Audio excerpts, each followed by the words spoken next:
Boyd, how you doing? Good viewers are back. So, well, after that last one, here we am. I'm back. I'm getting back into my regular wheelhouse with more Godzilla films.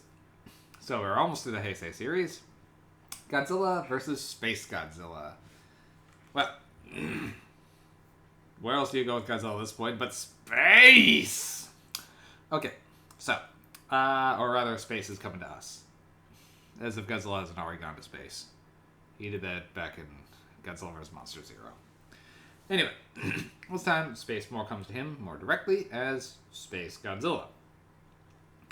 So, well, the Godzilla Defense Force is working hard to build a new robot to defeat Godzilla, and they end up creating the Mogera, a combination of two other robots that fuse together Voltron style into this giant robot, which is based essentially on a rarer, less well-known Toho film called The Mysterians, which the Mogera was essentially a war machine built by these underground mole people to come and invade the surface.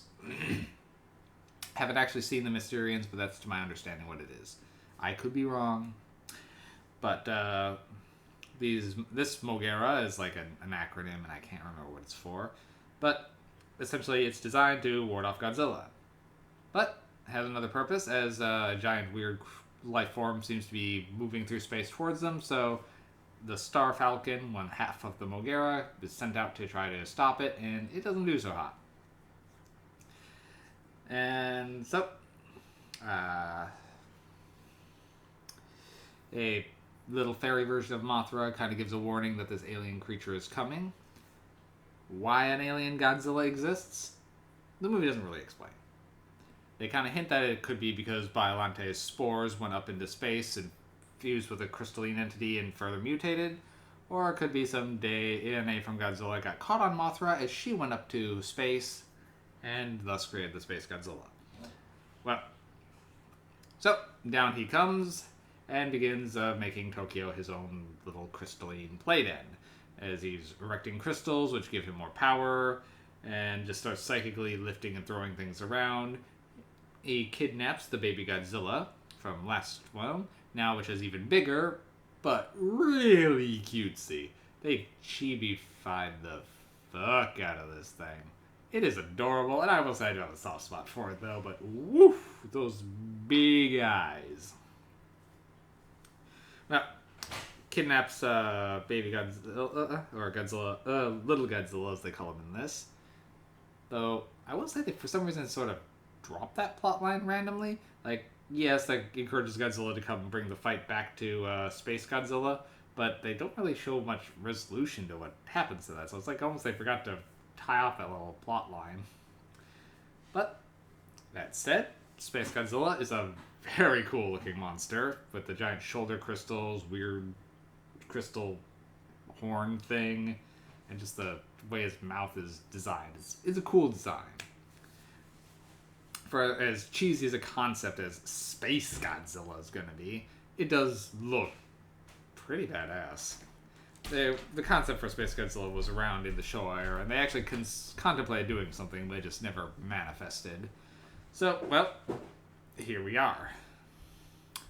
The effects are, it's Heisei Toho. I say that every time. They're pretty much on par. Though I will say, watching these on Blu-ray, the wires are a lot more visible, but this one is not as egregious. But Miki is doing her best she wants to avoid being in the military, but, well, every time she wants to get out, they pull her back in. She doesn't want to hurt Godzilla or little Godzilla, but with how bad things are getting, she has to essentially use her telepathy to help find Godzilla. One of the plans for this is to essentially shoot Godzilla with this device to try to psychically control him, and she's involved in that plan, but she doesn't want to be, so a lot of back and forths there. And also the little Godzilla is kind of hanging around this guy who's determined to kill Godzilla, but essentially she's the one to try to encourage him not to, and they almost have this weird chemistry thing going on.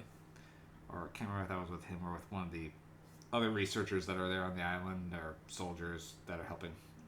Anyway, but Miki is again more in the forefront of this one, as she's has a soft spot for the little Godzilla, and wants to help Godzilla defeat his space nemesis. Yeah. This one was 1994, and there's only one film after this left in the Heisei series, but this one is actually, for me, one of the better ones. The designs are cool. The drama with Miki is there, and there's a lot more going on with the human characters this time around. It's not as batshit random as Pterodactyl Boy from Mechagodzilla 2, or as strange as the time travel arcs from King Ghidorah, and not as kitty as Battle for Earth was. So this one's definitely one of the stronger entries. I'm gonna give this one 7 MacGuffins, and yeah, so almost to the Heisei ones. So Godzilla versus Spacegodzilla, 7 MacGuffins. If you're a Godzilla fan, it's worth checking out. See you later, boy.